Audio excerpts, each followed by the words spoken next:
Warning. Our YouTube channel and its videos may contain scenes, language, and content that may not be appropriate for all audiences. These videos include surveillance footage, undercover pursuit of suspects, actual police and rescue operations, and fearless confrontations. If you do not approve of the content, please do not watch our videos. If you wish to continue, we strongly advise that you proceed with caution. Viewers' discretion is advised. Isang naputol na sanga mula sa matandang puno ang lumambitin sa kable ng kuryente sa kahabaan ng East Avenue, Quezon City. Baka unggoy.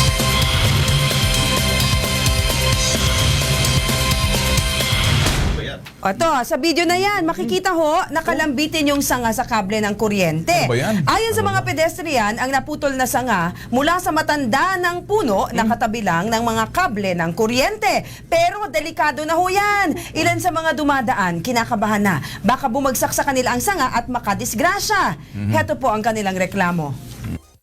Nakakatakot naman po talaga kasi katulad niya, no, marupok na. Pag mabagsakan ka talaga dyan, ano talaga yan, aksidente at saka kawawa naman yung pagsakan yan. Dapat alisin talaga nila yan at saka wag sila pabayaan. Sir, napakadelikado po ng sanga na yan. Kailangan aksyon ng kagad yan. Kasi pagka nakahulog yung sanga na yan, sigurado, hindi kundi sa ospital, baka mamatay yung tao. Kailangan dyan tanggalin kagad yan. Delikado. Lalo na kung may taong dumadaan, mamaya maulugan. At saka yung kawad ng kuryente. Yun. Ano dapat gawin dyan? Siguro putulin na. Dahil di naman pakinabangan Yung nakasabit sa kawad ng kuryente. Dapat kukunin. Kasi delikado pag may mga dumadaan. Ganito, mataong lugar to Nakita nyo, mga ka-KP, yung punong ewan natin panggatong na. Patay na. Madali. Kaya alam ko naman, pag nakita ng Meralco at itinawag sa Meralco yan, puputulin ng Meralco. Kasi wala naman, kontratista mga gamit ng Meralco kung pag-uusapan yung mga putok sa buho, mga puno na yun na panggatong na. Hindi mo naman pwedeng gamitin Christmas tree. Di ba? Hindi maganda. Pero para sa akin ho kasi, very simple lang.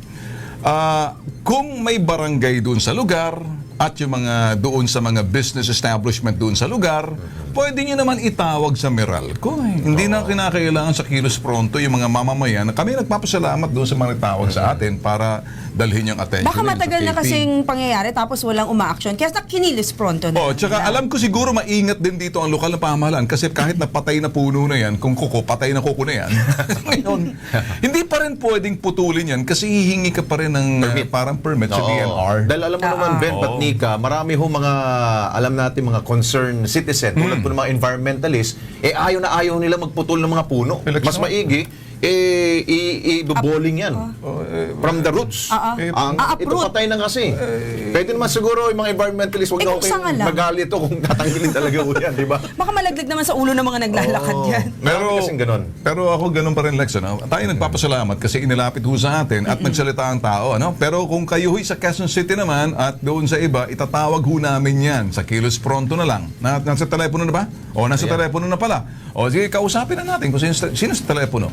Si Dexter. Okay. Nasa para sa Kilos Prontong Aksyon! Nasa linya si Dexter Cardenas, Chief Traffic Division, Department of Public Safety and Order. Anong gagawin ito? Hindi naman... Quezon City Government. Quezon City Government. O sige, kausapin na rin natin. Dexter, andyan ka na ba? Good evening. Dexter, pakisuyo lang, pakisabi na lang doon sa mga katropa natin sa Quezon City na baka bisitahin sa may East Avenue, yung patay na puno na maaring naglambitin na sa kuryente yung puno na yun. Wala namang mga dahon. Sir, baka pwede niyo magawa ng paraan na lang para itinawag lang ho ng mga concerned citizen ho sa amin. May chainsaw daw kayo, Ginoong Dexter. Papahiramin ho kayo ni Ben. Hindi, mayroon ako yung Swiss knife. Ay, ang tagal nun.